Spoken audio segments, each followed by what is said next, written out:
पिता परमेश्वर और प्रभु यीशु मसीह के नाम में आप सब भाइयों और बहनों का एक बार फिर से स्वागत है। परमेश्वर के अनुग्रह से आज हम पहुंच गए हैं हमारे विषय नंबर 12, जिसका नाम है ह्यूमन सोल। इंग्लिश में सोल, हिंदी में हम आत्मा बोलते हैं, मनुष्य का आत्मा, उसका भाग 1। इस पढ़ाई को हम 3 हिस्सों में पूरा करेंगे। पहला हिस्सा आज इंट्रोडक्शन है। नेक्स्ट इसका जो पार्ट होगा वो कॉन्ट्राडिक्शंस हैं, जो बाइबल में से ही आज जो हम पढ़ेंगे उनके विरुद्ध कॉन्ट्राडिक्ट करेंगी, उन बातों को कैसे समझें। और तीसरा जो तीसरा और अंतिम हिस्सा होगा इस पढ़ाई का, वो होगा अमीर और लाजर के विषय का दृष्टांत। तो आप सबको निवेदन है, जैसे मैंने आप सबको बोला है, कि आज से थोड़ा डीप शिक्षा में हम जाएंगे। तो परमेश्वर से हमारी यही विनती है कि वो अपना पवित्र आत्मा का सामर्थ आप लोगों को दे, ताकि उनके पवित्र वचन आप समझ पाए। परमेश्वर का अनुग्रह आप सब पर जैसे अब तक बना रहा, आगे भी बना रहे। जी तो प्यारे भाई और बहनों, आज का विषय बहुत ही दिलचस्प होने वाला है, क्योंकि इस विषय को लेकर न खाली अन्य जाति बल्कि मसीहियत के अंदर भी बहुत कंफ्यूजन है। और कहीं ना कहीं वो हीदन शिक्षा, अन्य जातियों की शिक्षा मसीहियों के भी बीच में चल रही है, जाने या अनजाने, मैं नहीं बोल सकता। तो आज का सबसे पहली आइटम जिसे हमें समझना है वो है कि ये सोल होती क्या है। सोल या आत्मा होती क्या है। और इंग्लिश में दो शब्द हैं एक्चुअल में, सोल एंड स्पिरिट। अब जब आप हिंदी में अनुवाद करते हो इन दोनों शब्दों का, एक ही अनुवाद निकलता है, आत्मा। या कई बार सोल को प्राण या कुछ और भाषा में कुछ और शब्द में अनुवाद किया है। उन वचनों को भी हम ध्यान से देखेंगे। लेकिन याद रखो क्लास शुरू होने से पहले कि दो शब्द हैं इंग्लिश के, सोल एंड स्पिरिट। क्या ये दोनों, सोल और स्पिरिट, सेम है या अलग अलग है? क्या इन दोनों का अर्थ सेम है? क्या हम एक की जगह दूसरा और दूसरे की जगह पहला शब्द इस्तेमाल कर सकते हैं? यही आज हम देखने वाले हैं परमेश्वर के वचनों के माध्यम से। आमतौर पर पहले अब बात करते हैं आम धारणा जो लोगों के बीच में है इस विषय को लेकर। साइंटिस्ट तो चलो अलग अलग, उनका भी कोई धर्म का बैकग्राउंड आता है। वो तो पहले इस चीज को मानते ही नहीं थे जब तक उन्होंने एक्सपेरिमेंट नहीं किया। तो चलो उनका तो आउट ऑफ कॉन्टेक्स्ट हो गया। पहले बात करते हैं अब हिंदू धर्म की। हिंदू धर्म के मुताबिक आत्मा की शिक्षा में उनको क्या सिखाया जाता है कि आत्मा एक तो दिखती नहीं है, और दूसरा आत्मा मरती नहीं है। और जब किसी इंसान की मृत्यु होती है तो उसकी बॉडी में से जो आत्मा निकलकर किसी और बॉडी में एंटर हो जाती है, जिसको रीबर्थ बोलते हैं, या वो क्या बोलते हैं ना, जन्म मरण का सिलसिला बोलते हैं, साइकिल जो है वो चलता ही रहता है ना। ऐसा उनका फेथ है, ऐसा उनका मानना है। लेकिन फंडामेंटल जो पॉइंट्स दो हैं वो ये कि उनके मुताबिक आत्मा दिखती नहीं है और आत्मा मरती नहीं है। और सबसे बड़ी बात कि इंसान के पास तीन चीजें हैं, एक मनुष्य के पास तीन चीजें हैं। क्या? शरीर, श्वास और आत्मा। श्वास को आप प्राण बोल लो या कुछ बोल लो, और तीसरी है आत्मा, है ना? यही मानते हैं ना वो लोग? यही उनका फेथ है, यही उनका विश्वास है। तो ये हुआ हिंदू फेथ। अब बात करते हैं मुस्लिम फेथ। मुस्लिम फेथ भी लगभग मिलता जुलता ही है। वो भी यही मानते हैं कि आत्मा तो दिखता नहीं है और आत्मा अमर है। और उनका मानना है कि अल्लाह ने बहुत सारी आत्माओं को बनाया है, और वो आत्मा को उर्दू में एक शब्द से संबोधित करते हैं, रूह। तो उनके मुताबिक अल्लाह ने ही सब रूहों को बनाया है, और अल्लाह ने उनको फ्लैशली बॉडीज में डाला है, और पृथ्वी पर उनको टेस्ट करने के लिए भेजा है कि क्या पृथ्वी पर रहते हुए ये आत्माएं जो शरीरों में हैं, ये मेरा आदर करती हैं या नहीं करती हैं। और उनके मुताबिक वो सारी आत्माएं जो अल्लाह का ऑनर करती हैं, आदर करती हैं, वो जन्नत जाएंगी, बाकी जो हैं वो दोजक में जाएंगी। लेकिन फंडामेंटल जो शिक्षा है वो यही है कि आत्मा तो दिखती नहीं है, आत्मा मरती है। सॉरी, आत्मा नहीं मरती है, माफ कीजिएगा। ये भी यही उनका मानना है। अब बात करते हैं बुद्ध धर्म की। बुद्ध धर्म भी यही बात पर एग्री करता है कि आत्मा दिखती नहीं है और आत्मा अमर है। और मतलब आत्मा मरता नहीं है, और वो निर्वाणा बोलते, जीवन का एक गोल होना चाहिए निर्वाणा या मोक्ष प्राप्त करना, है ना? मोक्ष या निर्वाणा का मतलब क्या है कि ये पैदा होने के सिलसिले से आजादी प्राप्त करना, है ना? तो ये उनका मानना है।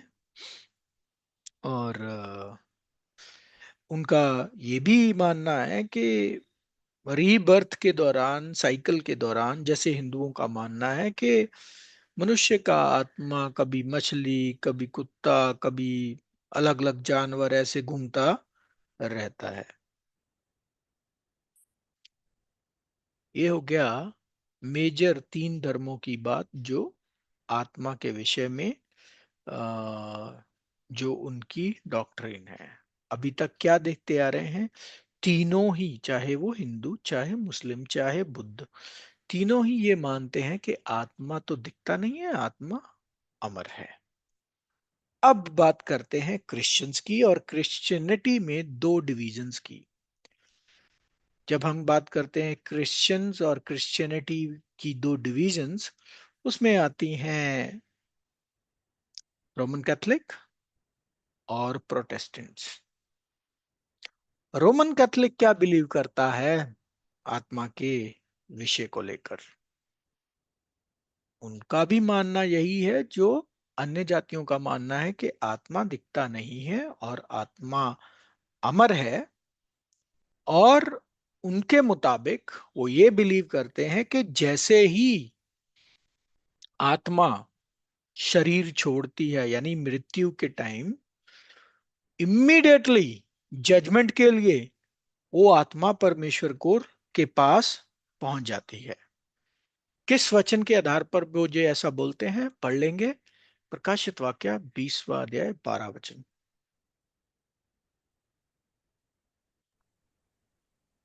फिर मैंने छोटे बड़े सब मरे हुओं को सिंहासन के सामने खड़े हुए देखा, और पुस्तकें खोली गई, और फिर एक और पुस्तक खोली गई, अर्थात जीवन की पुस्तक। और जैसे उन पुस्तकों में लिखा हुआ था, उनके कामों के अनुसार मरे हुओं का न्याय किया गया। इस वचन को आधार रखते हुए रोमन कैथोलिक ने यह कंक्लूड किया कि जैसे ही किसी की मृत्यु होती है, उसकी आत्मा इमीडिएटली परमेश्वर के पास जजमेंट में के लिए पहुंच जाती है। अब इस वचन का अर्थ क्या है, इस डिटेल में मैं आज नहीं जाने वाला हूं। ये सिर्फ आपके रेफरेंस के लिए कि इस वचन को यूज करके ऐसा फेथ या ऐसी डॉक्ट्रिन उत्पन्न हुई। खैर, एनीवेज, और वो क्या मानते हैं कि जब जजमेंट होती है तो ऐसा होता है कि बहुत सारी आत्माएं जो हैं वो ना तो स्वर्ग जाने के लायक है ना नरक जाने के लायक है, तो उनको सुधरने के लिए एक बीच वाली जगह में रखा जाता है जिसका नाम है पुर्गेटरी। तो पुर्गेटरी में उनको रखा जाता है ताकि वो स्वर्ग जाने के लायक बन सके। खैर, ऐसा कोई भी शब्द बाइबल में है नहीं और ना ही ऐसा कोई कॉन्सेप्ट परमेश्वर के वचन में मौजूद है। इसलिए अभी रिसेंटली 2 नवंबर को ही उनका एक क्या बोलते हैं यादगारी डे या festive day, all souls day करके एक डे मनाते हैं रोमन कैथोलिक कलीसिया। नवंबर 2 को वो होता है।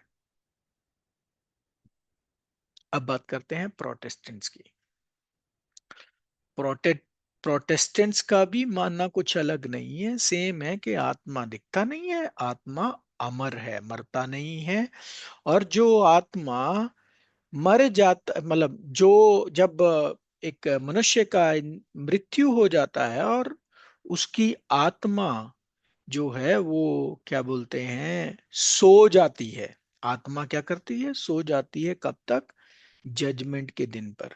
जजमेंट पे उस आत्मा को जलाया जाएगा। तो जो यीशु मसीह को स्वीकार करेंगे वो बचाए जाएंगे, जो नहीं करेंगे वो नरक जाएंगे, ऐसा प्रोटेस्टेंट्स का मानना है। किस वचन पर? प्रेरितों के काम 4 अध्याय 12वें वचन के आधार पर अ, ऐसा डॉक्ट्रीन प्रोटेस्टेंट्स के बीच में उत्पन्न हुआ। जी, पढ़ेंगे प्रेरितों के काम 4:12। और किसी दूसरे के द्वारा उद्धार नहीं, क्योंकि स्वर्ग के नीचे मनुष्यों में और कोई दूसरा नाम नहीं दिया गया जिसके द्वारा हम उद्धार पा सकें। तो प्रोटेस्टेंट्स का मिशन बन गया कि आत्माओं को बचाना है। इसीलिए बड़ा कॉमन शब्द आप सुनते हैं, हमने आत्मा बचाना है, आत्मा बचाना है, आत्मा बचाना है। क्योंकि उनको फंडामेंटली सिखाया गया है कि वो लोग जो प्रभु यीशु मसीह को स्वीकार करेंगे वो स्वर्ग जाएंगे, जो नहीं करेंगे वो नरक में जाएंगे। और प्रोटेस्टेंट्स के बीच में भी वेरिएंस है। कई लोग सोचते हैं कि इमिडिएटली वो या तो स्वर्ग चले जाते हैं या नरक चले जाते हैं। कई बोलते हैं थोड़े डिस्टेंस, थोड़े समय के बाद, सोने के बाद या जजमेंट के डे पे, वhatever। तो बड़ी कंफ्यूजन क्रिएट कर रखी है क्रिश्चियनिटी ने भी इस बात को लेकर। अब बात करते हैं साइंटिस्ट की। साइंटिस्ट के लिए तो ये बहुत बड़ा रहस्य है, आज भी बहुत बड़ा रहस्य है। उन्होंने एक जो टेस्ट किया कि एक मरने वाले बंदे को एयर टाइट ग्लास में रख दिया, जब उसके प्राण निकले, जब उसकी मृत्यु हुई, तो जो ग्लास था वो क्रैक हो गया। तो प्यारे भाई और बहनों, हम देख रहे हैं बहुत बड़ी, मतलब क्या बोलते हैं, आत्मा के विषय को लेकर कंफ्यूजन। और आ, और सोचने वाली बात यह है कि चाहे अन्य जाति, चाहे प्रोटेस्टेंट्स, चाहे रोमन कैथोलिक, चाहे मुस्लिम, चाहे कोई भी, सब के सब फंडामेंटली एक ही चीज पर विश्वास कर रहे हैं। आत्मा मरता नहीं है और आत्मा दिखता नहीं है। लेकिन अब चलेंगे परमेश्वर के वचनों में, इंस्पायर्ड वचनों में, जो परमेश्वर की आत्मा से है। वो इस टॉपिक पर क्या रोशनी डाल रहे हैं परमेश्वर के वचन। हम इस विषय को क्या समझे? क्या हम इस विषय को समझ ही नहीं सकते? क्या हम जो मसीही अपने आप को कहते हैं, मसीही होने के नाते परमेश्वर के वचनों के तालमेल में हैं या नहीं? या हम भी भेड़ चाल में जैसे लोग विश्वास कर रहे हैं वैसे ही हम भी कर रहे हैं? ये हमें देखना है। और सरप्राइजिंगली हम 2 वचन अभी देखने जा रहे हैं जिसमें हिंदी में तो इतना अच्छा मतलब सामने नहीं प्रकट होकर आएगा, लेकिन इंग्लिश में जरूर आप उस पर ध्यान करेंगे। पहले हिंदी में पढ़ेंगे फिर इंग्लिश में भी देखेंगे। तो पढ़ेंगे एजिकियल 18वां अध्याय 4 और 20 वचन। देखो, सभी के प्राण तो मेरे हैं। जैसा पिता का प्राण, वैसा ही पुत्र का भी प्राण है। दोनों मेरे ही हैं। इसलिए जो प्राणी पाप करे वही मर जाएगा। तो बहुत ही कन्वीनियंटली बोलूं या चालाकी से बोलूं या जानबूझकर बोलूं या अनजाने में बोलूं, पता नहीं किसने ये अनुवाद किया, लेकिन इंग्लिश शब्द था सोल, जिसको अनुवाद किया हिंदी में प्राण। तो नोट कीजिएगा, सोल शब्द को प्राण शब्द में अनुवाद किया गया। अब यदि आप डिक्शनरी खोल खोल के गूगल कर लो तो सोल आपको, सोल का मतलब आत्मा ही दिखाई दे पड़ेगा। चलो ये एक छोटा सा टेस्ट करते हैं गूगल ट्रांसलेट के माध्यम से, है ना।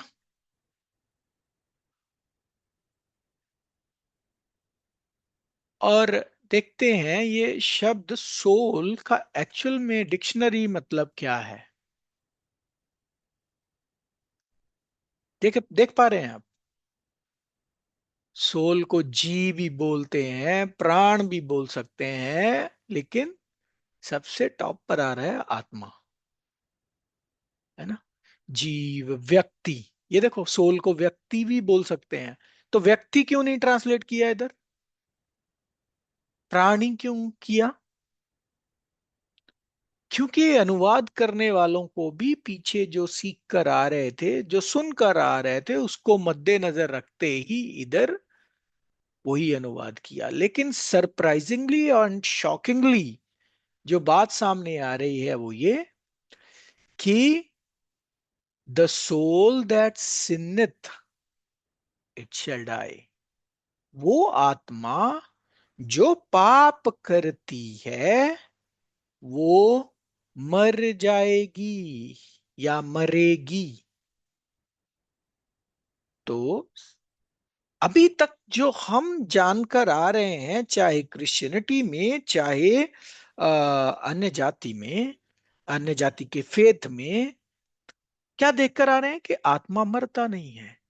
पर परमेश्वर का वचन बोलता है कि वो सोल, वो आत्मा जो पाप करती है वो मरती है या मरेगी, सॉरी। एक और वचन पढ़ लेंगे, 20वां वचन। जो प्राणी पाप करे वही मरेगा। ना तो पुत्र पिता के अधर्म का भार उठाएगा, और ना पिता पुत्र का। धर्मी को अपने ही धर्म का फल, और दुष्ट को अपनी ही दुष्टता का फल मिलेगा।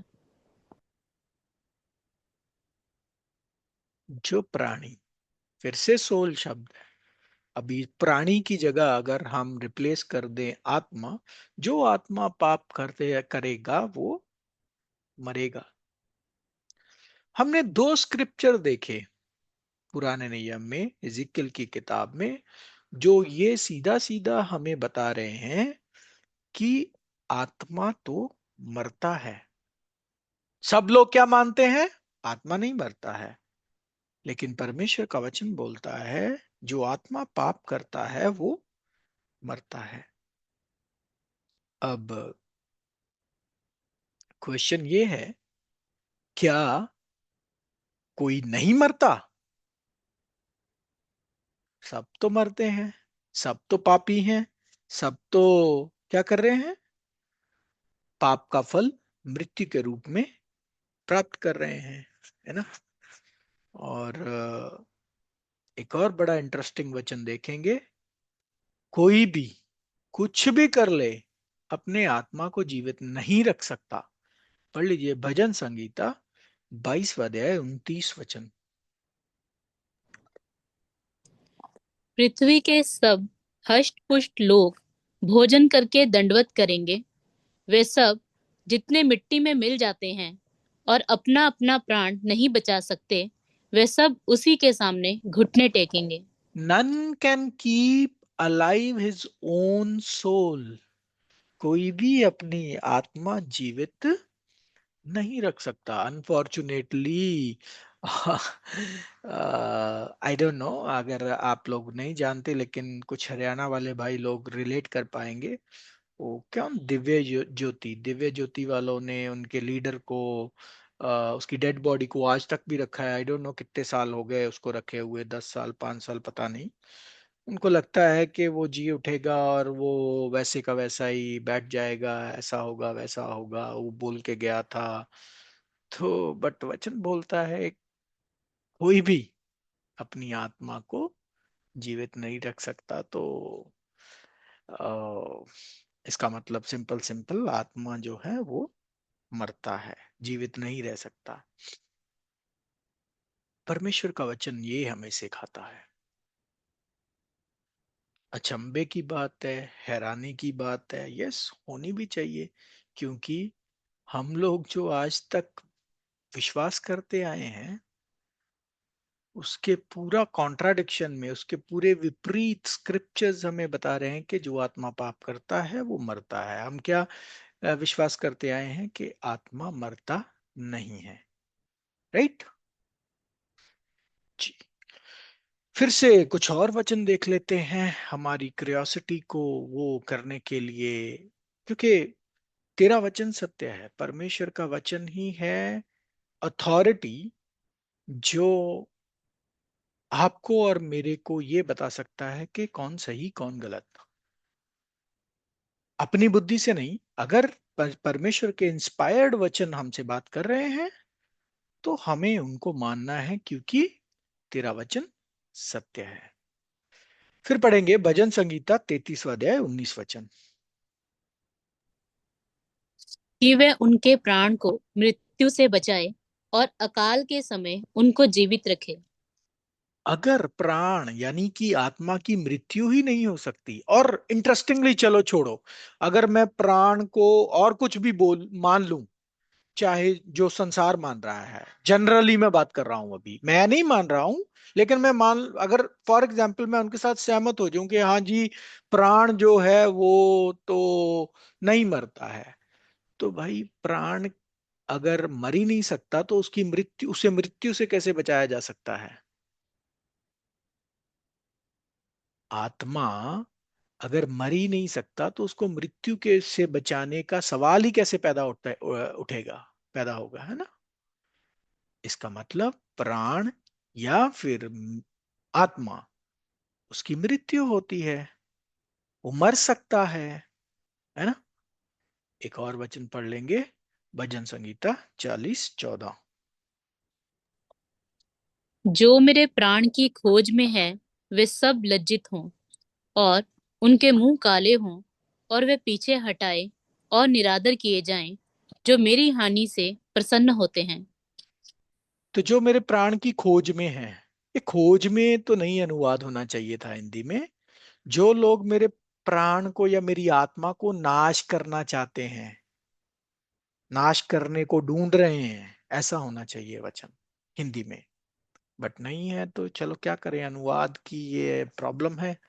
बट इंग्लिश में अगर आप देखोगे तो उसमें बोलते हैं वो लोग जो, those who are seeking after my soul to destroy it, मतलब मेरी आत्मा को नाश करने के लिए ढूंढ रहे हैं। तो आत्मा को नाश करना, नाश हो सकता है मतलब, तभी तो ऐसा लिखा जा रहा है, राइट? सोचिए जरा, वचन पर ध्यान कीजिए। एक और वचन देख लेते हैं, भजन संगीता 56 वर्स 13, 56 13। क्योंकि तूने मुझको मृत्यु से बचाया है, तूने मेरे पैरों को भी फिसलने से बचाया है, ताकि मैं परमेश्वर के सामने जीवतों के उजाले में चलूं फिरूं।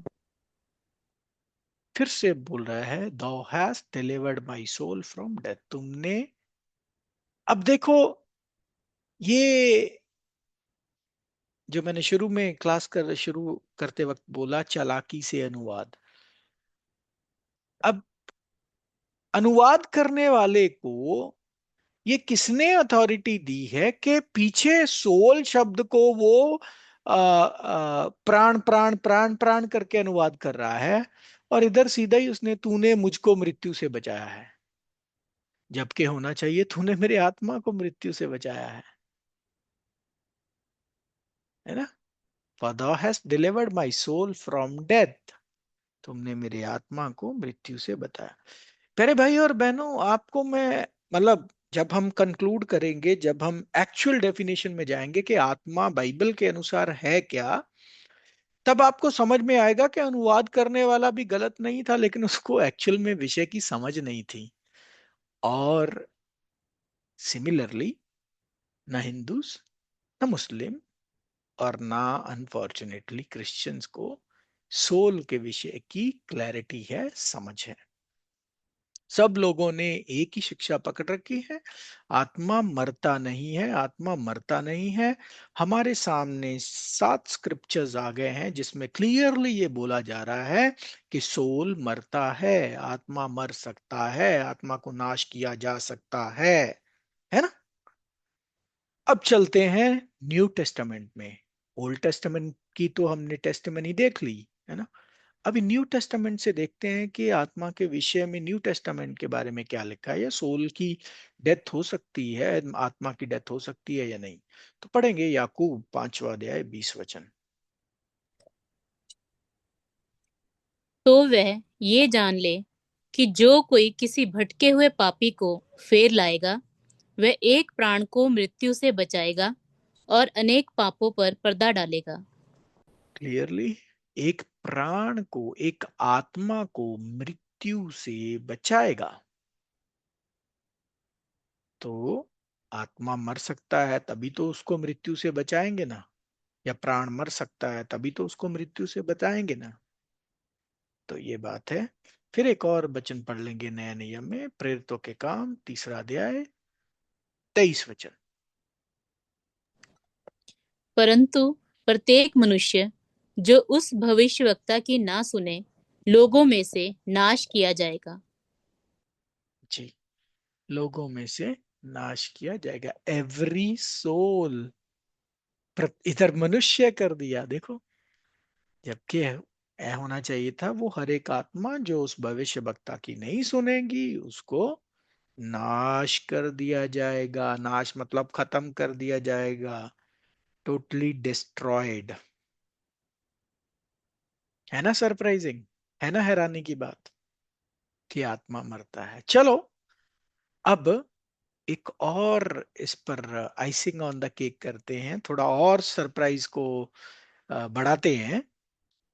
प्रभु यीशु मसीह का आत्मा, क्या उनकी आत्मा की भी मृत्यु हुई? क्योंकि अभी तक हम देखते आ रहे हैं वचनों के माध्यम से कि आत्मा तो मरता है। जो आत्मा पाप करेगी वो मरेगी। और हम जानते हैं कि सारी मनुष्य जाति तो पापी है, सब तो पाप करते हैं, इसीलिए सब मृत्यु में जा रहे हैं। प्रभु यीशु मसीह की आत्मा का क्या? उनका आत्मा भी मरा?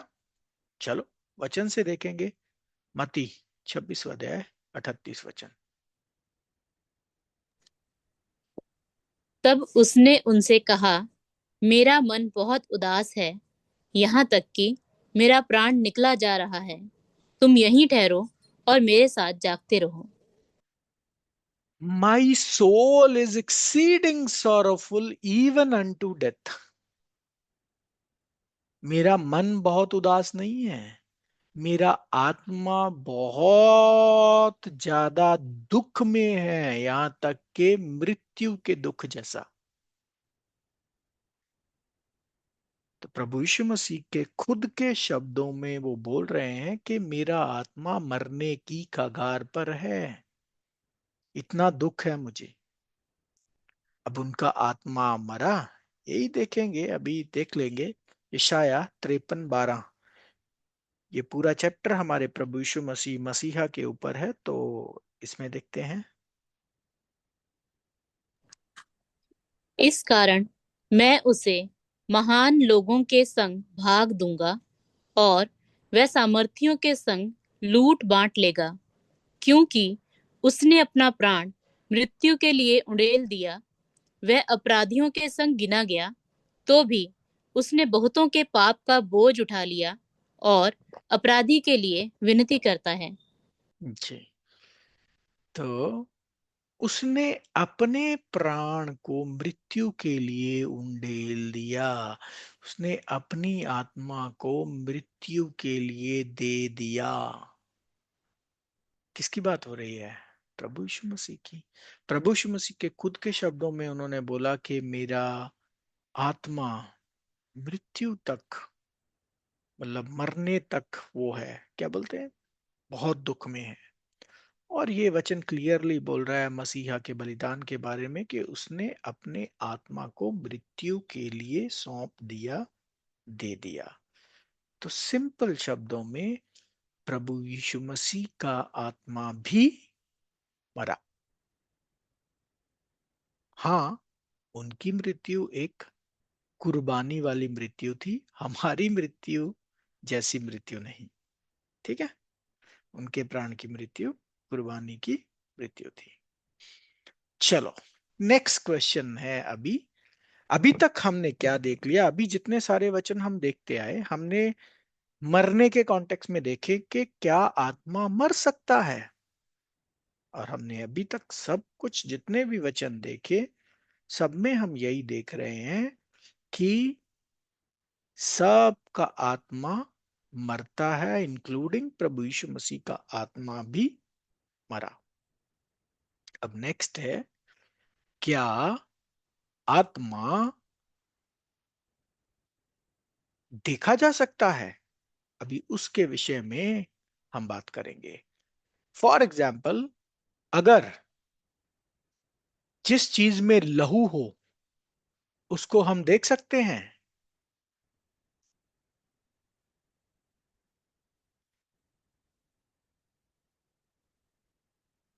जिस चीज में लहू हो उसको हम देख सकते हैं। जी। तो अगर किसी चीज में लहू हो तो लहू को देखा जा सकता है। जी बिल्कुल। और अगर पवित्र शास्त्र ये बोले कि आत्मा का लहू है, तो इसका मतलब आत्मा को देखा भी जा सकता है। तो चलिए वचनों में जाएंगे कि क्या आत्मा को देखा जा सकता है या नहीं। पढ़ते हैं यिर्मयाह 2 अध्याय 34 वचन। तेरे घाघरे में निर्दोष और दरिद्र लोगों के लहू का चिन्ह पाया जाता है। तूने उन्हें सेंध लगाते नहीं पकड़ा, परंतु इन सब के होते हुए भी। Also in thy skirts is found the blood of the souls। अब मुझे एक बात बताओ, जब इंग्लिश अनुवाद में, इंग्लिश में शब्द आया सोल, इधर प्राण क्यों नहीं लिखा कि प्राण के लहू? इधर निर्दोष और दरिद्र लोगों के लहू का चिन्ह पाया जाता है, ये क्यों लिखा? इधर क्यों नहीं शब्द आया व्यक्ति या फिर आत्मा या फिर प्राण? यहां पे तो लिखा है the blood of the souls, आत्माओं का लहू। या चलो आत्मा नहीं लिखना था तो प्राणों का लहू ही बोल देते, इतना तो समझ में आ जाता कि प्राण का भी लहू होता है। और अगर प्राण का लहू है या आत्मा का लहू है या सोल का लहू है, तो इसका मतलब उसको देखा भी जा सकता है। जिसका लहू है उसको तो बिल्कुल देखा जा सकता है। फिर से पढ़ेंगे यहोशू 11वां अध्याय 11 वचन, एक और वचन पढ़ेंगे। और जितने प्राणी उसमें थे, उन सभी को उन्होंने तलवार से मारकर सत्यानाश किया, और किसी प्राणी को जीवित न छोड़ा। और हसोर को यहोशू ने आग लगाकर फुंकवा दिया। और अभी देखो बड़ा कन्वीनियंटली यहोशू में सोल को प्राणी में अनुवाद कर दिया। तो ये सारी जो प्रॉब्लम क्रिएट हुई है, ये क्रिएट हुई है इंटरप्रिटेशन में।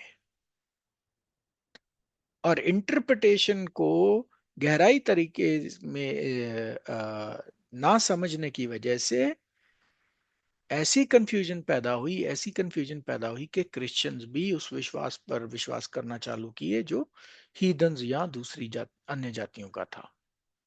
जी। तो and they smote all the souls there in with the edge of the sword. तलवार के साथ आत्माओं को घात किया। मतलब जो चीज तलवार के साथ घात हो सकती है, इसका मतलब आप उसको देख सकते हो। ठीक है। तो दोनों ही चीजें, दोनों ही फंडामेंटल शिक्षाएं आत्मा के विषय में जो आम धारणा से लोग विश्वास कर रहे हैं, वो दोनों ही बिब्लिकली गलत प्रूव हो रही हैं। क्या थी वो फंडामेंटल शिक्षाएं? कि आत्मा मरता नहीं है और आत्मा दिखता नहीं है, जबकि बाइबल बोलती है आत्मा मरता है और आत्मा दिखता है।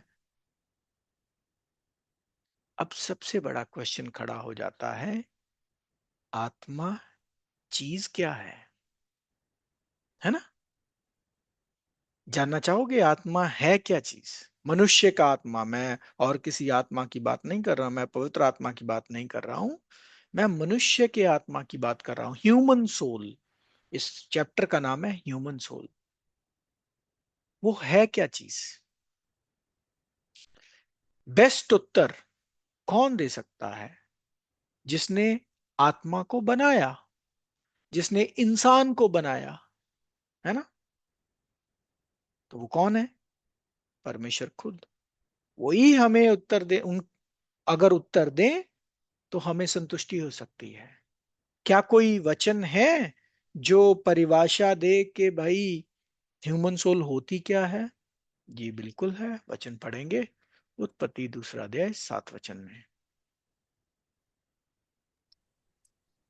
तब यहोवा परमेश्वर ने आदम को भूमि की मिट्टी से रचा और उसके नथनों में जीवन का श्वास फूंक दिया और आदम जीवित प्राणी बन गया। इस बात को अगर हमें समझना है, इस वचन को अगर हमें समझना है, तो हम थोड़ा केमिस्ट्री का एक फॉर्मूला देखेंगे। पानी होता है ना, पानी, पानी को अंग्रेजी में बोलते हैं क्या? H2O। सॉरी, केमिकल भाषा में, साइंस में है ना, H2O, है ना? हाइड्रोजन के 2 हिस्से, ऑक्सीजन का एक हिस्सा, दोनों मिलके बन गया पानी।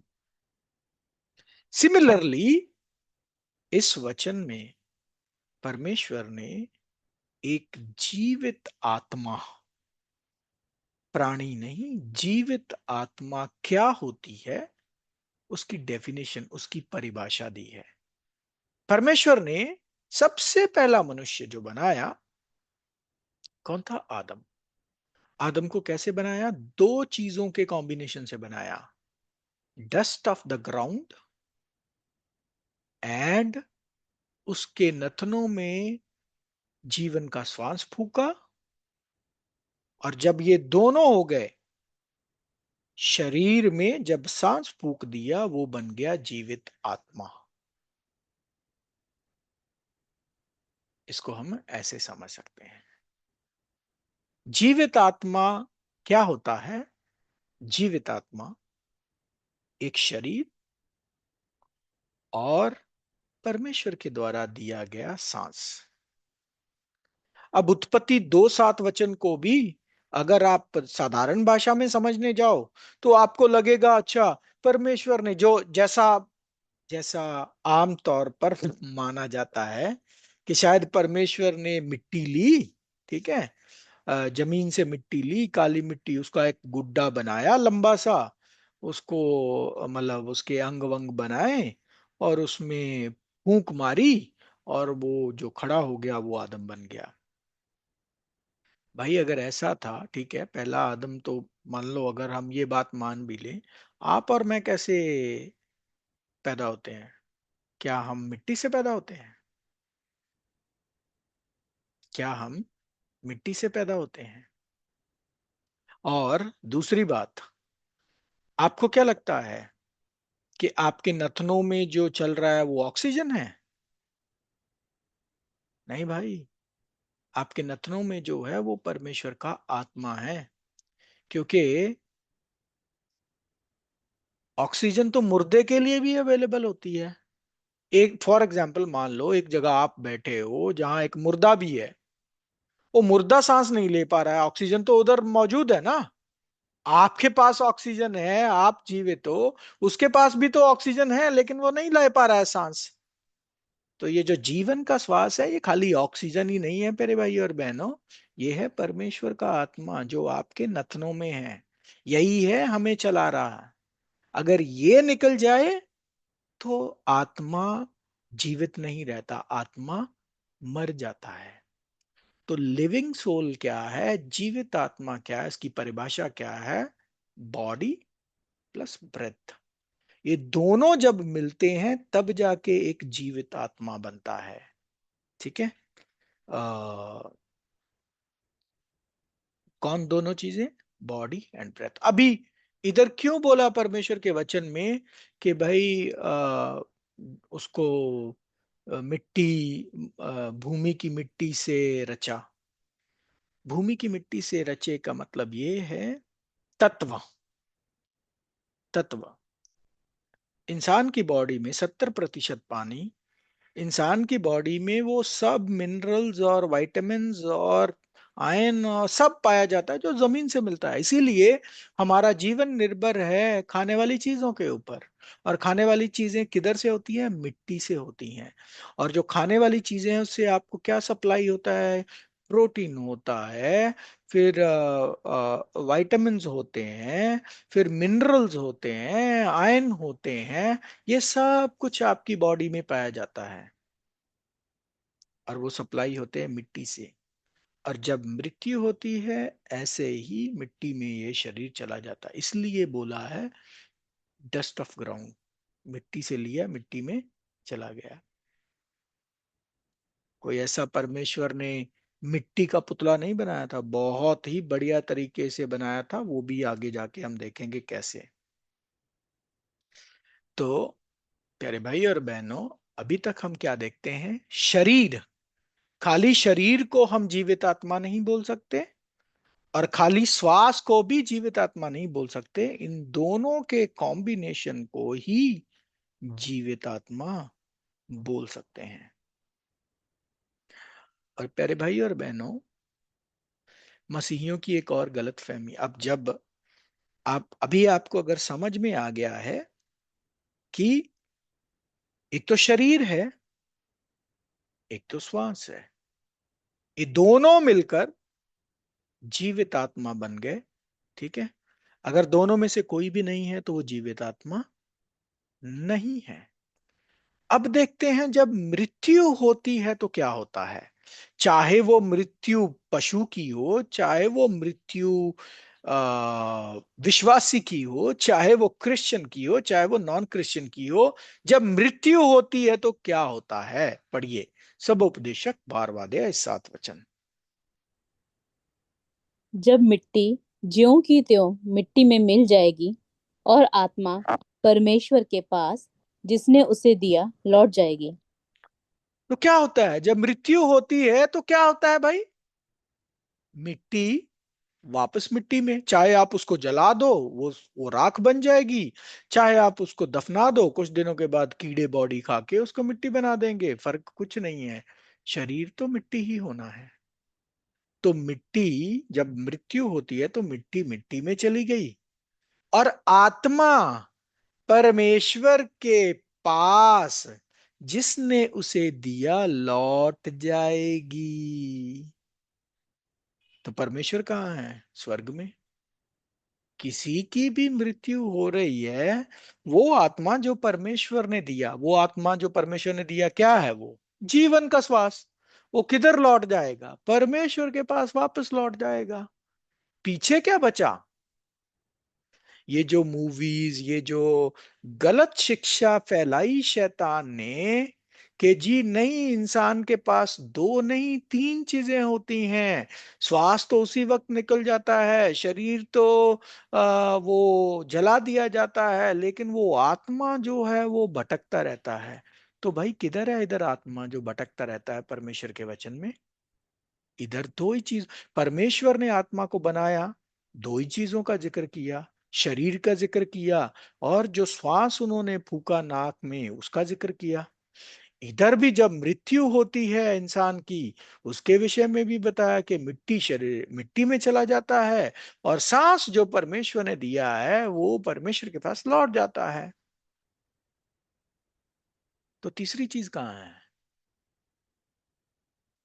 और सबसे बड़ी इंटरेस्टिंग चीज, अब मसीही लोग जो प्रीचिंग कर रहे हैं कि भाई जी नहीं, मसीही तो स्वर्ग में चले जाएंगे, बाकी तो नरक में चले जाएंगे भाई।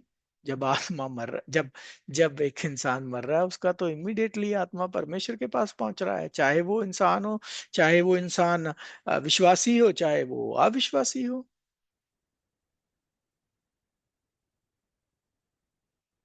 तो बहुत सारी कंफ्यूजन जो है वो शैतान ने पैदा की हुई है। अब ये कौन सा आत्मा है जो परमेश्वर के पास लौट जाता है? ये वही आत्मा है जो उन्होंने दिया। क्या है वो आत्मा? उत्पत्ति में तो हमने पढ़ लिया, अब एक और वचन में पढ़ लेंगे, अय्यूब 27वां अध्याय 3 वचन। क्योंकि अब तक मेरी सांस बराबर आती है और परमेश्वर का आत्मा मेरे नथनों में बना है। तो परमेश्वर का आत्मा किधर है आपके उसमें? नथनों में। ये अगेन मैं फिर से क्लैरिफाई कर रहा हूं, ये पवित्र आत्मा की बात नहीं हो रही है, ठीक है? ये परमेश्वर का आत्मा, ब्रेथ, जिसे आप स्पिरिट बोलते हैं, the spirit of God is in my nostrils. अब देखो दूसरा शब्द आ गया, स्पिरिट ना। परमेश्वर का आत्मा मेरे नथनों में है, और अगेन इधर भी इंग्लिश का शब्द है spirit. Dust shall return to the earth and the spirit shall return to God. तो स्पिरिट को अगर सीधे शब्दों में बोले तो ब्रेथ ऑफ लाइफ, जीवन का श्वास, वो किधर है? परमेश्वर का ये आत्मा किधर है हमारे बीच में, मतलब एक मनुष्य के बीच में? नथनों में, श्वास के माध्यम से। यही है पावर जो हमें चला रही है, ऑक्सीजन नहीं चला रही है। नहीं तो ऑक्सीजन अगर चला रही होती तो मुर्दा भी सांस ले सकता था, ठीक है, क्योंकि उसके पास भी ऑक्सीजन अवेलेबल है। तो इसका अर्थ क्या हुआ? इसका अर्थ ये हुआ कि मनुष्य, आप, मैं, सब एक एक जीवित आत्मा है, क्योंकि हमारे सांस चल रहे हैं। जब हमारे सांस हमारा साथ छोड़ दें, जब परमेश्वर का आत्मा हमारे नथनों में से निकल जाए, तो हम क्या बन जाएंगे? मुर्दा आत्मा। हम आत्मा नहीं रहेंगे। अब सिंपल भाषा में जो शुरू में हमने शुरू किया, आत्मा मरता नहीं, आत्मा दिखता नहीं। पर अगर आप और मैं ही आत्मा है, तो मैं दिख भी रहा हूं और मेरा आत्मा भी मरेगा, मतलब मेरा प्राण भी निकलेगा, यानी कि अर्थात जीवन का श्वास भी निकलेगा, ठीक है? तो है बड़ी सिंपल बात। उत्पत्ति के वचन को ही अगर हम ध्यान से पढ़ लें तो बड़ी सिंपल बात है। लेकिन शैतान ने कंफ्यूजन ऐसा की है। दूसरा कुरिन्थियों 4:4 में लिखा है, उसने बुद्धि को अंधा कर दिया है। कौन सी बुद्धि? समझदारी की आंखें, समझदारी की, जो क्या बोलते हैं, बुद्धि, उसको अंधा कर दिया है शैतान ने। एक्चुअल में जो शब्द है सोल के लिए, इब्रानी भाषा का शब्द है नेफेश, H7307, और ग्रीक भाषा का शब्द है शू, ठीक है? इसी तरीके से रुवाक शब्द है स्पिरिट के लिए, और न्यूमा ग्रीक भाषा में स्पिरिट शब्द का मतलब है। तो जब आप देखोगे सोल के लिए इब्रानी और ग्रीक भाषा का शब्द, और स्पिरिट के लिए इब्रानी और ग्रीक भाषा का शब्द, दोनों शब्दों डिफरेंट देखेंगे, और दोनों का अर्थ भी आप डिफरेंट तरीके से देखोगे। ओके, नेक्स्ट अब देखते हैं। ये तो हो गए मनुष्य की आत्मा की बात। अब ये जानवरों का आत्मा के बारे में भी बात करते हैं। देखते हैं वचन क्या बोलता है। वचन बात करेगा तो बेहतर है मैं मेरे बात करने से। तो सबोपदेशक तीसरा अध्याय 18वां अध्याय, सॉरी 18वां वचन से लेकर 21 वचन तक। मैंने मन में कहा, ये इसलिए होता है कि परमेश्वर मनुष्यों को जांचे और कि वे देख सकें कि वे पशु समान हैं, क्योंकि जैसी मनुष्यों की वैसी ही पशुओं की भी दशा होती है। दोनों की वही दशा होती है, जैसे एक मरता वैसा ही दूसरा भी मरता है। सभी की श्वास एक सी है, और मनुष्य पशु से कुछ बढ़कर नहीं, सब कुछ व्यर्थ ही है। सब एक स्थान में जाते हैं, सब मिट्टी से बने हैं और सब मिट्टी में फिर मिल जाते हैं। क्या मनुष्य का प्राण ऊपर की ओर चढ़ता है और पशुओं का प्राण नीचे की ओर जाकर मिट्टी में मिल जाता है? ये कौन जानता है? ये वचन पढ़ते हैं तो हमें समझ में आता है कि भाई पशु और मेरे बीच में कोई अंतर नहीं है। पशु, उसका भी एक शरीर है, और हम जो मनुष्य हैं, हमारा भी शरीर है। पशु जो सांस लेते हैं, नाक के जरिए ही सांस लेते ना, उनको भी वही आत्मा चला रहा है, परमेश्वर का आत्मा। इंसान को भी वही आत्मा चला रहा है। जैसे एक मरता है वैसे दूसरा मरता है। ये किसने गलत फहमी डाली कि पशु का आत्मा मरते वक्त नीचे को जा रहा है और इंसान का आत्मा ऊपर को जा रहा है? और आप लोगों ने ये कहावत भी सुनी होगी ना कि इंसान भी एक पशु ही है। और ये बड़ी सच्ची कहावत है, बिल्कुल पशु ही है। हम भी एनिमल कैटेगरी एक है ना। क्यों? क्योंकि हमारे जो उनके पास है वही हमारे पास है ना। उनके पास भी शरीर है, हमारे पास भी शरीर है। उनके पास भी सांस है, हमारे पास भी सांस है। अभी एग्जाम्पल लेता हूं मैं। आप एक इलेक्ट्रॉनिक्स की दुकान पर जाते हो, क्रोमा में जाते हो फॉर एग्जाम्पल। उधर आपको फ्रिज मिलेगा, वॉशिंग मशीन मिलेगी, टीवी की डिफरेंट वैरायटी मिलेगी। ठीक है। आपको क्या बोलते हैं, माइक्रोवेव मिलेगा। कितने सारे प्रोडक्ट हैं, सबकी अलग अलग फंक्शनिंग, सबके अलग अलग कैरेक्टर एट्रीब्यूट्स, राइट। लेकिन एंड ऑफ द डे सबको क्या चाहिए? एक ही करंट चलाता है उनको। अगर करंट नहीं है तो वो डब्बे हैं, वो फंक्शन नहीं कर पाते। और वो करंट क्या है? वो पॉजिटिव नेगेटिव का कॉम्बिनेशन जो वोल्ट के रूप में उनको सप्लाई किया जाता है इंस्ट्रूमेंट्स को, और वो चलते हैं। फिर उनका बिहेवियर सामने प्रकट होकर आता है। सिमिलरली इसी तरीके से मनुष्य और पशु भी हैं। मनुष्य को टीवी मान लो, गाय को फ्रिज मान लो, और कुत्ते को माइक्रोवेव मान लो, कुछ भी मान लो, लेकिन इन सब को एक ही चीज चला रही है, वो है परमेश्वर का आत्मा।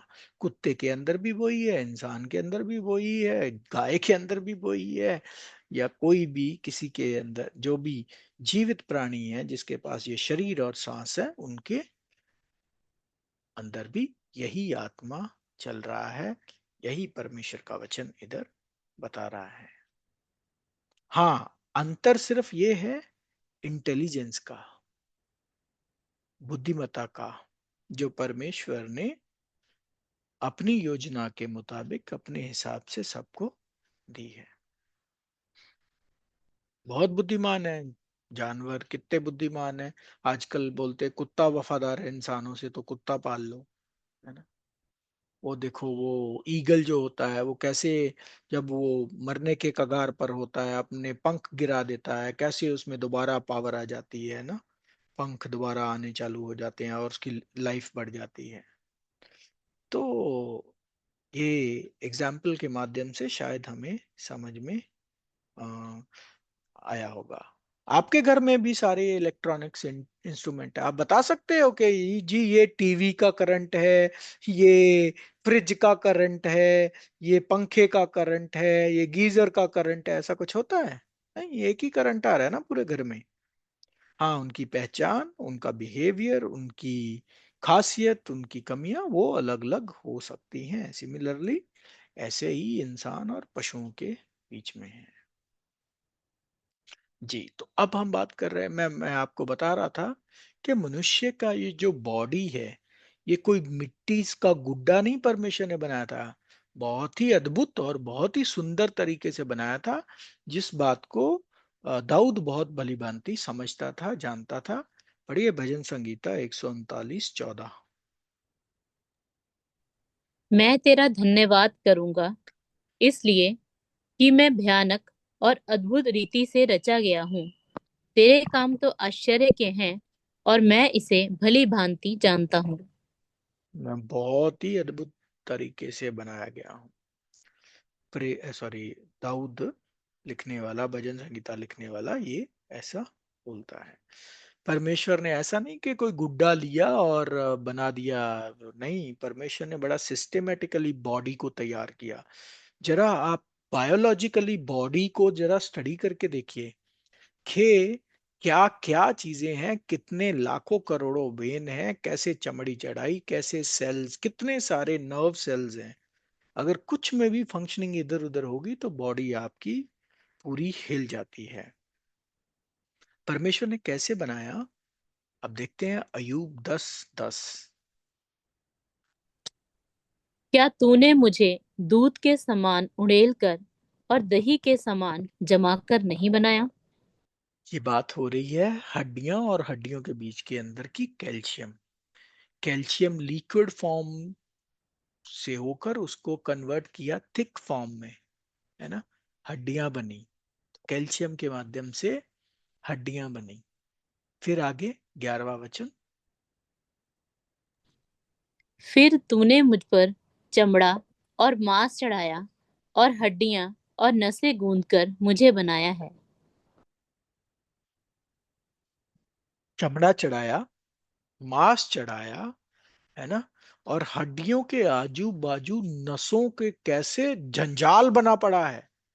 अपना ब्रेन खोल के देखो, आप जरा देखो कितना कॉम्प्लिकेटेड है ब्रेन का स्ट्रक्चर। ये किसने किया? परमेश्वर ने प्रॉपरली डिजाइन किया, एक बॉडी को बनाया इन सारे तत्वों से। कैल्शियम, प्रोटीन, आयरन, मिनरल्स, इन सब तत्वों तत्वों से। जरा सोचो बॉडी के कितने पार्ट्स हैं। लंग्स, आपका पेट, लीवर, इंटेस्टाइन, कान, नाक, आंख, किडनी, पता नहीं क्या। 206 हड्डियां होती हैं साइंस के मुताबिक। कितनी? 206 हड्डियां, है ना, एक बॉडी के अंदर। सबसे बड़ी बड़ी हड्डी जो है वो थाई बोन, जिस पर आप बैठते हो। सबसे छोटा अंग जो शरीर में है वो है आपके कान के नीचे जो एक ड्रम है, कान के अंदर ड्रम, जिसे आप कोसिक्स बोलते हैं। 0.13 inch long, 0.13 inch long, 3 mm का मतलब, ठीक है। और हर एक बॉडी के ऊपर 20 स्क्वायर फीट की चमड़ी, 20 स्क्वायर फीट का चमड़ा इंसान की बॉडी पर है। कितने? 50 लाख बाल आपकी बॉडी पर रहते हैं। 50 लाख बाल, और एक बाल की लाइफ 3 साल की होती है। बॉडी को स्टडी करो, आपको समझ में आएगा। 650 मसल्स हैं बॉडी में। कितने? 650 मसल्स। जॉइंट्स कितने हैं जोड़? 100 से भी ज्यादा जॉइंट्स है बॉडी में। और वेन्स जिसे बोलते हैं, वेन्स 60 माइल्स, माइल समझ रहे हैं ना, लगभग 70-75 किलोमीटर। कि आर्टरीज और वेन्स और ब्लड क्या बोलते हैं, ब्लड कैपिलरीज हैं। ठीक है। 30,000 मिलियन, 30,000 मिलियन को अब मैं क्या बोलूं, 1 मिलियन 10 लाख का होता है, तो ये बोल लो कि 30,000 10 लाख, ऐसे जितनी भी जीरो लगा के 300 crore, 3,000 crore nerve cells, 3,000 crore nerve cells हैं। आपकी जुबान के ऊपर 9,000 टेस्ट बर्ड्स हैं, 9,000 टेस्ट बर्ड्स। इस एक छोटा सा ये जो जुबान जिसे बोलते हैं ना आप, इसमें 3,000, सॉरी, 9,000 टेस्ट बर्ड्स हैं। सोचो, अब उस वचन को सोचो जो दाऊद ने बोला कि मुझे मालूम है कि मैं कितने अद्भुत तरीके से बनाया गया हूं। 40 लाख रिसेप्टर्स हैं स्किन के अंदर, जिससे आप फील करते हो, जिसको फीलिंग आती है, ठंडा लगता है, गर्म लगता है, दुख लगता है, अच्छा लगता है, खुजली होती है, जो भी है ना। 40 लाख रिसेप्टर्स। ठीक है। आपको ठंडा फील होता है, जैसी भी फीलिंग आती है। ब्रेन देखो, एक एक्सचेंज, टेलीफोन एक्सचेंज सिस्टम है ना। तो ये है। तो परमेश्वर ने कोई गुड्डा नहीं बनाया था मिट्टी का, परमेश्वर ने एक प्रॉपर बॉडी स्ट्रक्चर बनाया था। और किसको इस्तेमाल किया था, ये सारे तत्वों को इस्तेमाल करके परमेश्वर ने बनाया था। जी। अब ये कंफ्यूजन किसने पैदा की, ये कंफ्यूजन पैदा की अदन की वाटिका में आने वाले उस सांप ने, अर्थात शैतान।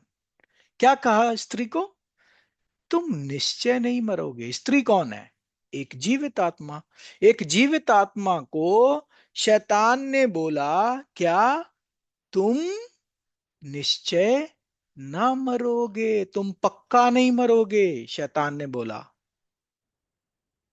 और आज अनफॉर्चुनेटली, बी इट क्रिश्चियंस और चाहे अन्य जाति, सब इसी बात पर विश्वास करते हैं। किसकी बात पर, शैतान की बात पर विश्वास करते हैं। जबकि परमेश्वर ने क्या बोला था, जिस दिन तुम खाओगे पक्का मर जाओगे, श्योरली यू शैल डाई। परमेश्वर ने क्या बोला, किसको बोला, आत्मा को। कौन आत्मा, जीवित आत्मा। कौन जीवित आत्मा, आदम। आदम को क्या बोला, जिस दिन तूने फल खाया तू पक्का मरेगा, मर जाएगा। लेकिन शैतान ने क्या बोला आत्मा को, तुम निश्चय, तुम पक्का नहीं मरोगे। तो शैतान के झूठ पर विश्वास आज पूरी मनुष्य जाति छोड़ो, अन्य जाति छोड़ो, क्रिश्चियंस भी शैतान के ही बात पर विश्वास कर रहे हैं। जबकि परमेश्वर बोलता है कि आत्मा, हे आत्मा, तूने अगर आज्ञा का उल्लंघन किया, तूने अगर पाप किया तो मर जाओगे। क्योंकि आदम तो एक आत्मा ही था ना। कौन सा आत्मा, जीवित आत्मा। जीवित आत्मा को ही परमेश्वर ने बोला था, दो शैल श्योरली डाई, तुम पक्का मर जाओगे। मेरे भाई और बहनों, बड़े दुख की बात है कि हमारे परमेश्वर की टेस्टमनी को 0.1% लोग शायद मानते हैं। 99.99% लोग शैतान की टेस्टिमनी पर विश्वास करते हैं। और शैतान ने हमेशा यही किया ना। शैतान ने सब उल्टा पुल्टा किया। पढ़िए यशाया 5:20 वचन।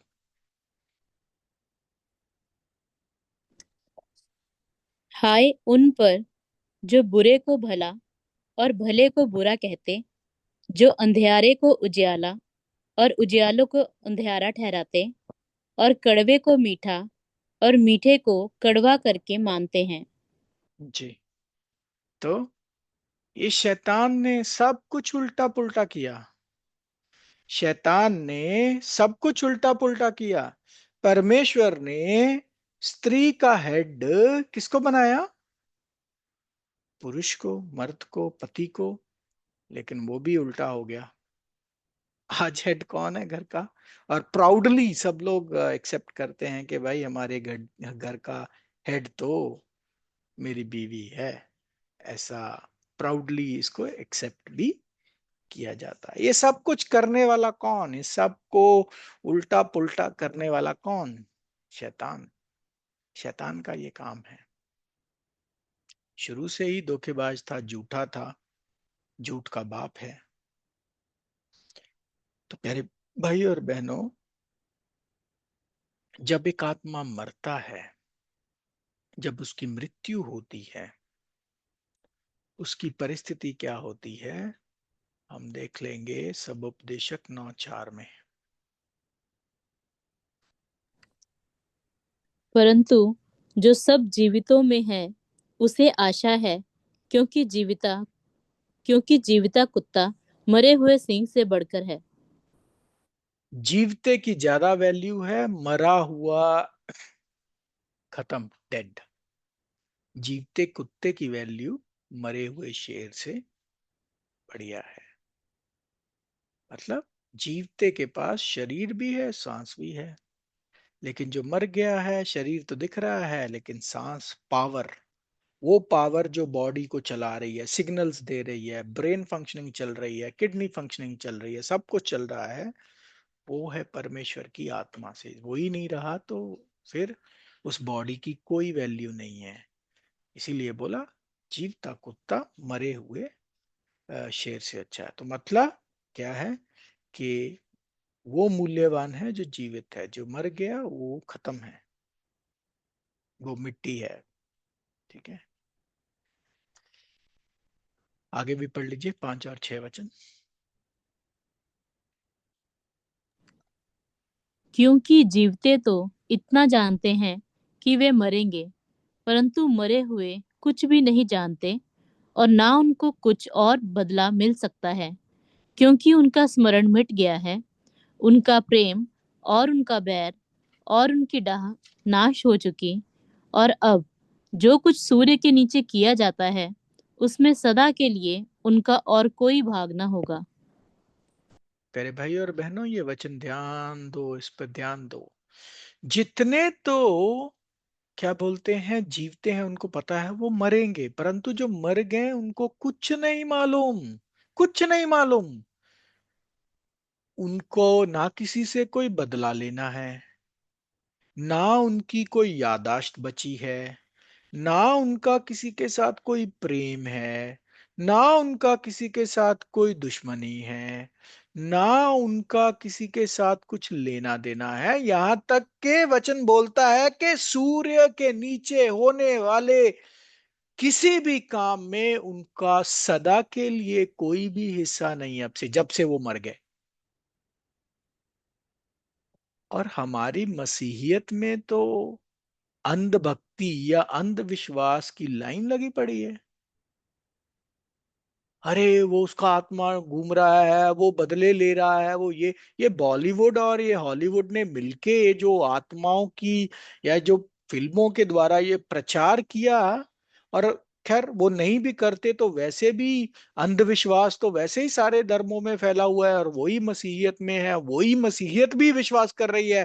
जबकि वचन क्लियरली ये बोल रहा है कि जो मर गए हैं, उनके मरने के बाद से लेकर उनका इस पृथ्वी पर होने वाले किसी भी काम में उनका कोई हिस्सा नहीं।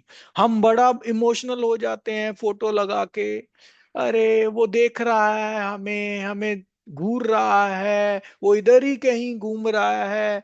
अरे भाई कुछ नहीं, ना उसका प्रेम, ना उसका वैर, ना उसकी याददाश्त, ना उसका बदला, कुछ भी, उसका कुछ भी नहीं है। वो खत्म। उसकी सांस परमेश्वर के पास जा चुकी है और उसका शरीर मिट्टी में जा चुका है। कुछ नहीं बचा है, कुछ नहीं बचा है। तो ये जो विश्वास है ना, मृत्यु के बाद जीवन कोई होता है, वो बदले लेता है, वो ऐसा है, वो वैसा है, ये सब मिथ है। इसका परमेश्वर के वचन से कुछ लेना देना नहीं है। ठीक है, ये सारी मूवीज और ये स्टोरीज और ये जो भी शिक्षाओं के माध्यम से जो भी ये सिखा रहा है, सब ढोंग झूठ और परमेश्वर के वचन के अनुसार नहीं है। जो झूठ है वो परमेश्वर से नहीं बल्कि शैतान की ओर से है।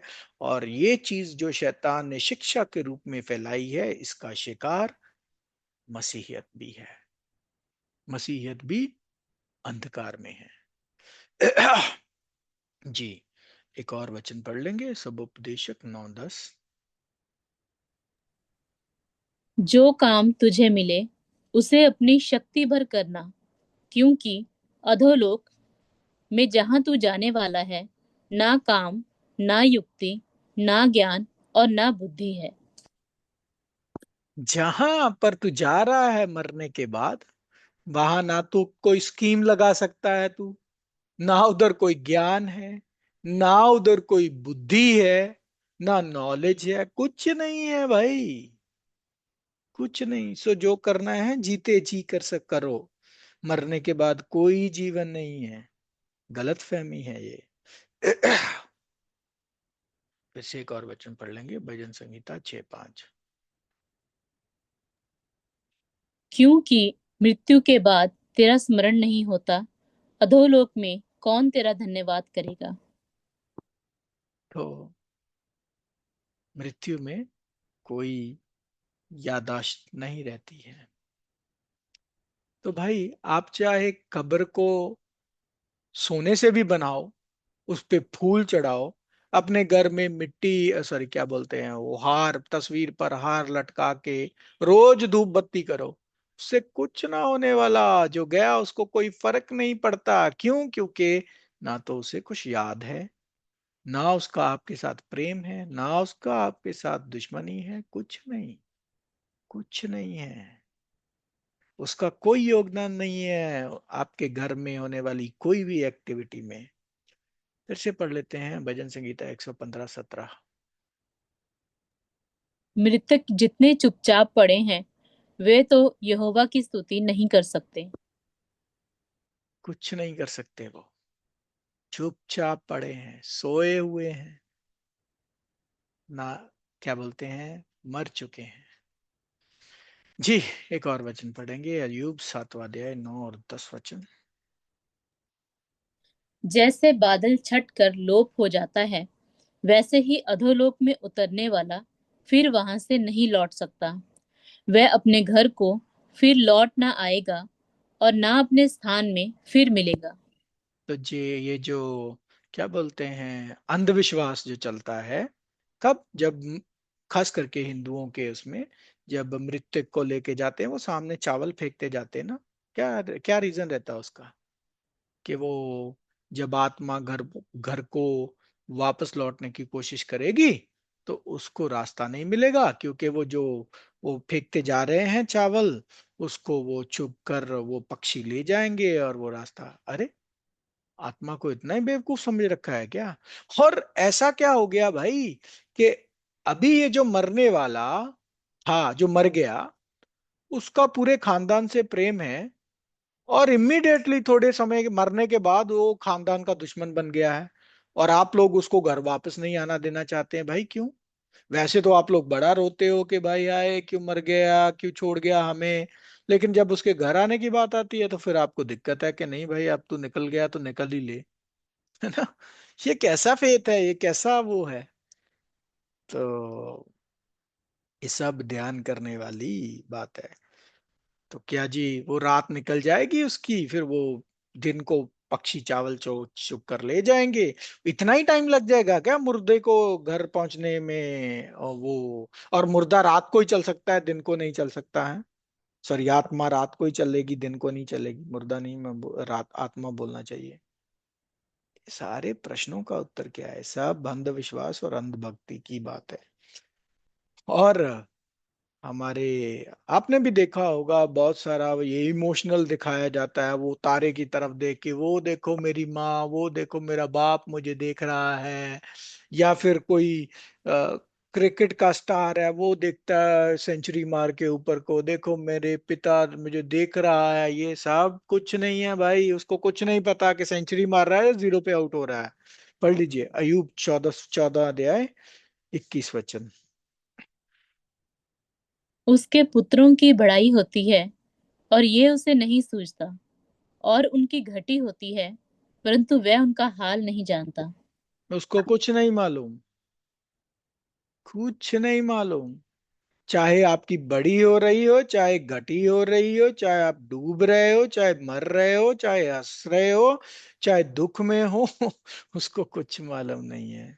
ये सिर्फ आपकी गलत फहमी है, आपका अंधविश्वास है। तो प्यारे भाई और बहनों, हम क्या सीखते हैं आज इंट्रोडक्शन लेसन में कि आत्मा, जो जीवित आत्मा है, वो एक एक जीवित मनुष्य है जिनके पास बॉडी है और ब्रेथ है। तीन चीजें नहीं बल्कि वचन के मुताबिक दो चीजें होती हैं। दो चीजों के माध्यम से ही परमेश्वर ने आत्मा को बनाया। एक तो बॉडी, दूसरी स्पिरिट। स्पिरिट मतलब जीवन का श्वास। ये दोनों चीजें मिलकर आत्मा बनता है। और रही बात अब अ, क्या बोलते हैं, भूत प्रेत और ये सब कुछ नहीं है। ये सब शैतान के द्वारा फैलाया हुआ झूठ है, जिसको पूरी मनुष्य जाति मान रही है, सिवाय कुछ एक्सेप्शन को छोड़कर। तो यही है प्यारे भाई और बहनों, वचन की ब्यूटी, सत्य की ब्यूटी, कि जब सत्य हमारी आंखें खोलता है तो हम गलत शिक्षाओं से, गलत धारणाओं से स्वतंत्र होते हैं, आजाद होते हैं। वचन पढ़ेंगे यूहन्ना 8:32। और सत्य को जानोगे और सत्य तुम्हें स्वतंत्र करेगा। सत्य तुम्हें स्वतंत्र करेगा। स्वतंत्रता परमेश्वर के वचन से ही, वचन की समझ से ही प्राप्त हो सकती है। तो आज हम इधर ही खत्म करते हैं इंट्रोडक्शन लेसन को। इसको ध्यान से पढ़िए, सुनिए और विचार कीजिए। अगले सप्ताह आएंगे हम कॉन्ट्राडिक्शंस पर। बाइबल में कुछ ऐसे वाक्य हुए हैं। सबसे पहला वाक्य, जब साउल भूत बुलाने वाली औरत के पास जाता है और वो मरे हुए सैमुअल को बुलाता है। ये क्या बात है? अभी तो आज जो हमने सीखा उसमें देखा, ना मरने मरने के बाद कोई नॉलेज, ना ज्ञान, ना कुछ भी। वो तो सो गया तो कुछ भी नहीं बचा। तो फिर ये सैमुअल कहाँ से आया? पहली कॉन्ट्राडिक्शन।